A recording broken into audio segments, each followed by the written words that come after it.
A few months ago, Toyota previewed the all-new 11th generation Corolla. Even if the thought of a Toyota Corolla doesn't get your heart racing, this vehicle is very important to both Toyota and the compact car market. Toyota promised this new vehicle would have improved styling, better efficiency, and revised mechanics. It should be more exciting than a 0-0 basketball game. I mean, one look on the outside and it's obvious they've succeeded. But the question remains, is this Corolla just wearing a fancy new suit and underneath this sheet metal everything's the exact same? Or has Toyota really redesigned the whole car from the ground up? Well, it's time to find out.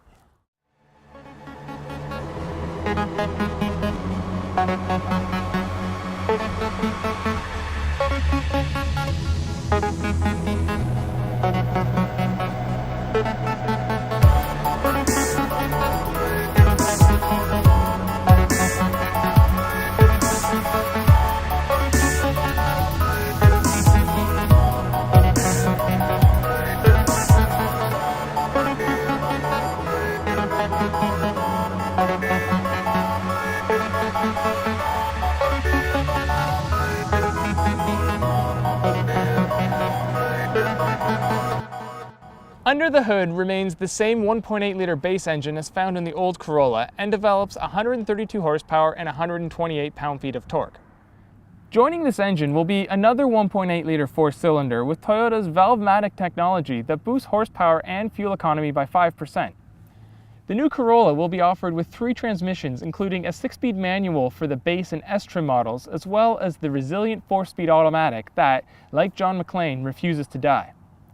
Thankfully, the 4-speed is only available in the base model, most likely to be found at your local car rental lot, as most 2014 Corollas that receive automatics will have a brand new continuously variable transmission. With 4 trims, 2 engines, and 3 transmissions being offered in the new Corolla, there are a lot of different official fuel ratings for this vehicle. Toyota expects the more efficient LE Eco model with the upgraded engine and CVT should push things up to 30 miles per gallon city and 40 miles per gallon highway. And if you stick with just the 15-inch steel wheels, it will go up another 2 miles per gallon on the highway to 42. Pricing for the 2014 Corolla starts at $16,800, with the top-of-the-line S model starting at $19,000 even. The new Corolla is nearly 4 inches longer than the outgoing model, and most of this newfound length comes from an extended wheelbase. It is also a little bit lower to the ground and a little bit wider, which gives it a more upscale, elegant look than the old Corolla. Standard on all Corollas are LED daytime running lights and LED headlights, which are exclusive for this segment. The S-trim adds an angry lower grille, which seems to be a theme with compact cars these days. The back end of the new Corolla, however, is not nearly as aggressive as the front end and could easily get lost in a sea of modern compact vehicles. Even with these optional 16-inch wheels, the Corolla looks out of proportion from the side angle, most likely due to that massive wheel gap front and back. Inside, the Corolla's makeover is just as dramatic as the outsides.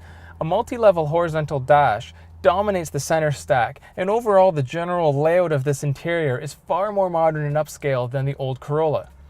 Now, I know that's not saying much, as anything would have been better than the old Corolla's interior, but Toyota has truly made an overall package that can rival anything in the compact car segment. The front seats are comfortable, and the materials throughout the cabin are a major upgrade, as most materials are now soft touch and the knobs and switches feel very premium. Of course, the Corolla is available with all the latest technologies, such as push-button start, no key entry, heated seats, and navigation. The rear seats have been pushed back 3 inches, and if that weren't enough, Toyota has actually made thinner front seat backs. This gives 41.4 inches of total rear legroom, which nearly ties the Toyota Camry, a vehicle that's regarded as a spacious midsize in its own right. The trunk is also quite large, as there is a total of 13 cubic feet worth of cargo room back there. The Corolla drives, well, like a Corolla. Customers of this vehicle want something that's easy to drive, predictable, and going to be worry-free, and the Corolla should check off all those boxes. Toyota, however, claims to have enhanced the handling and steering of the Corolla. Now, I find the steering is still way too loose around city speeds, but on the highway it does stiffen up. Handling, on the other hand, there's not much I can really say. It doesn't handle really bad and it doesn't handle great. It's just a compact car, and that's what it's supposed to be. Vehicles equipped with the CVT feature a noticeable lag when you first get on the accelerator pedal, but power does pick up when you get into the higher RPMs. Don't get me wrong though, there's no point that the Corolla ever feels fast. And what do you expect from 132 horsepower? This car is designed to save fuel, not get you places in a quick hurry.